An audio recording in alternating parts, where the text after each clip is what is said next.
Elhamdülillah ve salatu ve selamu ala Resulillah sallallahu aleyhi ve alihi ve sahbihi ve sellem.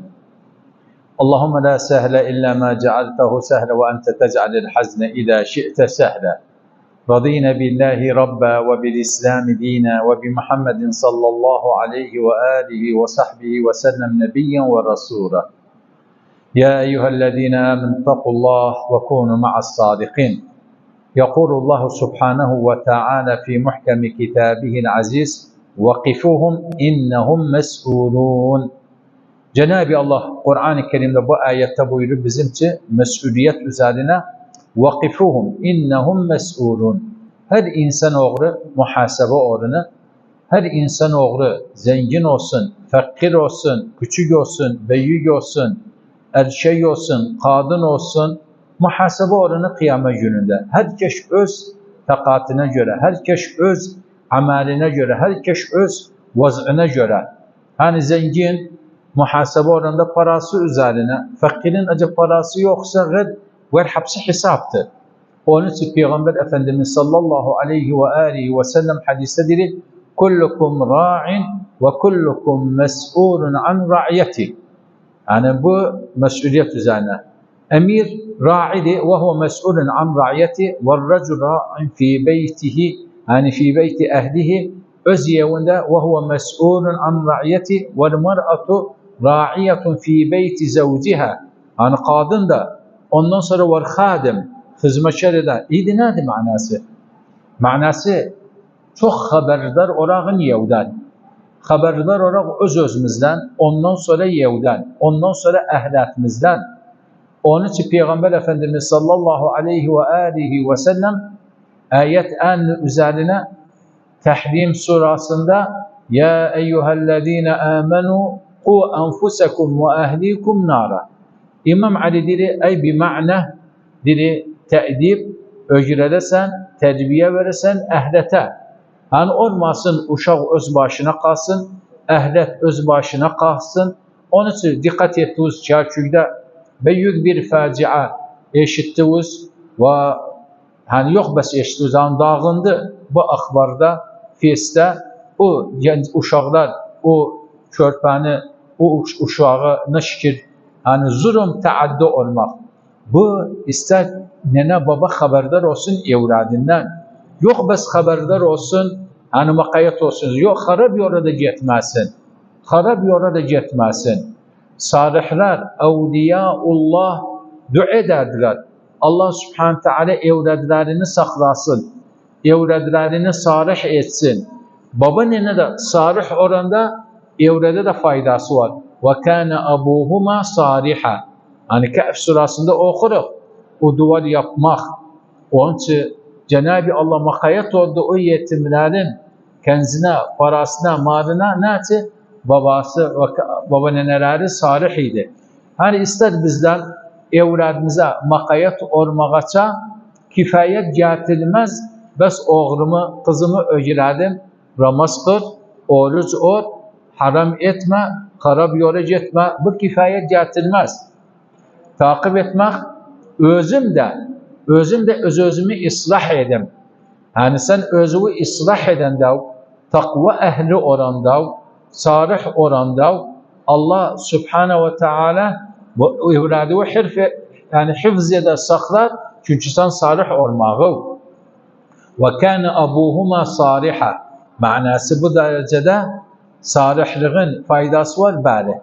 Baba ne ederek özünüzle öz-özünüze makayet olsanız irtizam, ramazınıza, ibadetinize, taatınıza evrede de faydası var. Evrede de faydası var. Nasihat vermekte olmasın bes baba ne desin hada ve ne desin ben yemek yaparım, yevi pekçilerim, hazırlık görürüm, baba da desin ben para getiririm, pazarlık ederim. Bu kifayet getirilmez. Resulullah sallallahu aleyhi ve sellem dedi muru evladakum bis salati ve hum ebna'u 7 sinin vadribuhum aleyha ve hum ebna'u 10 sinin ve farruku beynehum fil madaci. 7 yaşında uşaq vurunu ki namaz terk etmesin. Hani öğrenilsin. 10 yaşında vurun. Hani 7 yaşında öğrenirsen. Muru evladukum bis salat ve ebna'u 7 sinin. Öğrenirsen. Namazı terk etmesin. وَضْرِبُوهُمْ عَلَيْهَا وَمَا أَبْنَاءُ 10 sinin. Yani 10 yaşında oyunda uşaq terk edende, uzak oranda mecal vermeyesen özüne. وَفَرِّقُوا بَيْنَهُمْ فِي الْمَضَاجِعِ. Oğlan kız bir yatakta yatmasın. Resulullah bakın nece öğredir, nece açıqlıdır bizim için bu noktaları bizde ister haberdar orağın.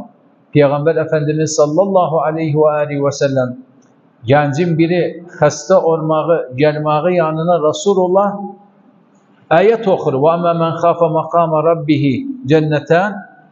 Genç şey oldu, tahammül etmedi. Bazı eserde geldi, ayeti okur. Ya eyyühellezine amenu qu enfusekum ve ahlikum nara. Genç düşer. Peygamber Efendimiz elini mübarek, elini kalbi üzerine bırakar gencin ruh verip. Gitti. Yani geçindi. Diğer ve amma men khafe makama rabbihi ve nehen nefse anil hava. Hani fe innel cennete hiyel ma'va. Cennet diyerleri. Dedi ya Resul cennet dedi bari. Allah'ın makafatından ördü. İyi biz uşağı ister öğredik korkamak olsun Allah'tan. Şimdi biz bazı kere bu hakikatti.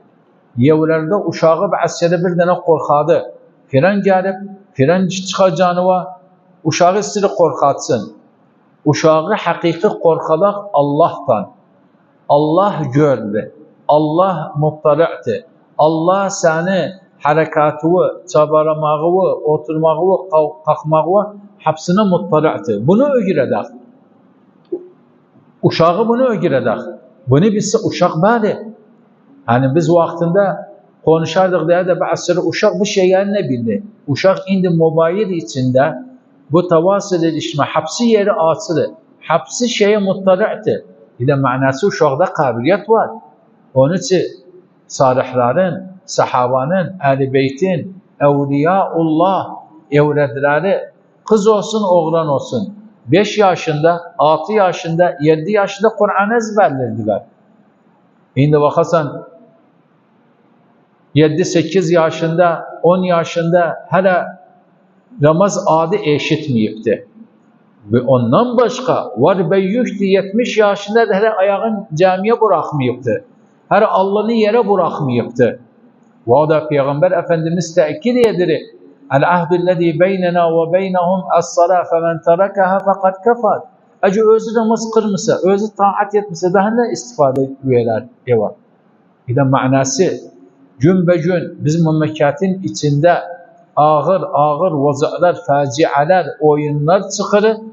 Biz memleket sahibi yabancı olmağımız. Memleket sahibi bakarsan keenneme bir misafir gelmiş bu memleketin içine. Hakiki misafir o da Allah Subhanahu Teala'nın yoluna karşı. Yok memlekette beşeriyetin içinde. Özümüze makayet olarak, evladımıza makayet olarak, oğlanlarımıza, kızlarımıza makayet olarak indiden de öğrenerek yarın mektep açısından ne şekilde tasarrufat etsin. Maalesef bakarsan camide Kur'an-ı Kerim kursu var, Kur'an-ı Kerim dersi var, ezberlemek var, öğretmek var. Bakarsan sayı azdı. Ne etti? Acaba uşak yoktu, yo yollamırlar, yo özleri yavda bu işe kalkırlar. Nimet acı özleri babanene yavda bu işe kalkırsalar vazifeye, Kur'an öğretirseler, ezberlettirirseler, namaz nimetti. Ama cami öğredi. Cami yani yok bes öğredi. Birintili sene ma'dani de, birintili sene tefrika, birintili sene iyi haraptan. Onun için aziz Müslümanlar, muhterem müminler, evladımıza makayet olarak, Cenab-ı Allah'ın yolunu iyi tutsular, Cenab-ı Allah'ın yoluna ki iyi baksılar. Peygamber Efendimiz İbn Abbas'a ne dedi amisi oğluna? La gurran inni uallimuke kelimat ihfadillah yahfadk ihfadillah tecidu tücak İza se'elte fes'elillah ve iza sta'ante festa'in billah. Yani Allah Subhanahu Teala'nın yolunu tut. Allah'ın şer'ine gel. Şeytanın yolundan uzak ol. Allah'tan iste. Ve bu da ayette deyende bize Cenab-ı Allah وَقِفُهُمْ اِنَّهُمْ مَسْئُولُونَ muhasebe bari. Ayettir ya eyyühellezine amenu ittakullah ve litanzur nefsun ma kaddemet li gadin vettekullah innallaha habirun bima ta'melun. Kıyamet günde ne yaparız? Hesap sorumluluk gençliğimiz üzerine, ilim üzerine, para üzerine 2 defa. Nece kazanıpsan, neye sarf edipsen. Cesedi üzerine, hepsine sual sorunu. Bunu hazırlık görmüşük, İnşallah görmüşük. Onun için namaz, ibadet, evrenimizin içinde saadet olsun, evrenimizden ki gafir olmayağın, makayet orağın, öcrede gozanı, la ilahe illallah'ın manası, Muhammedun Resulullah'ın manası, öcrede nece tabit olurlar, nece özlerini ki Kur'an-ı Kerim'e bağlı ederler, Peygamberin kavrına, nece Kur'an-ı Kerim okurlar, Ehl-i Beyti, sahabanı nece severler, ondan da başka Ramazanlarını nece ihtimam ederler, ibadet, taatı nece ihtimam ederler, kız olan girişine makayet olar, oğlan olan aynı girişine besnadı, farklıdır baş bağlamaktan. Hani bu noktalardan çok haber. Hatta kısa şol girmek, gençler, oğlanları öğredik, yazda bunu etmezler. Bunu etmezler. Bu hepsi hayadan geldi, şeriattan geldi. İnşallah kadercayız. Cenab-ı Allah sizi yolunuzu açık etsin. Cenab-ı Allah murazuz versin. Cenab-ı Allah size şifa versin. Hastalarınıza da şifa versin. Cenab-ı Allah şifa versin. O kimseler tevahhud hastalığı var. Cenab-ı Allah şifa versin. O kimselere sihir olup, cadı olup, iftar olsun. Cenab-ı Allah o kimseler ameliyat olup, ameliyat belkidir. Ya Allah acil şifa verirsen üzerine. Ölülerimizi Cenab-ı Allah affetsin. Talebeleri muvaffak etsin Cenab-ı Allah. Şimdi de 3'den 6. duhul şamil alesiz bir de imtihan ederler. Allah muvaffak etsin. Allah fikirlerini atsın, nacih olsun. Cenab-ı Allah, ya Allah gençlerimizi saklayasan, uşaqlarımızı, ailelerimizi harap insandan saklayasan ya Erhamer Rahimin. Amin amin. Velhamdülillahi Rabbil alemin.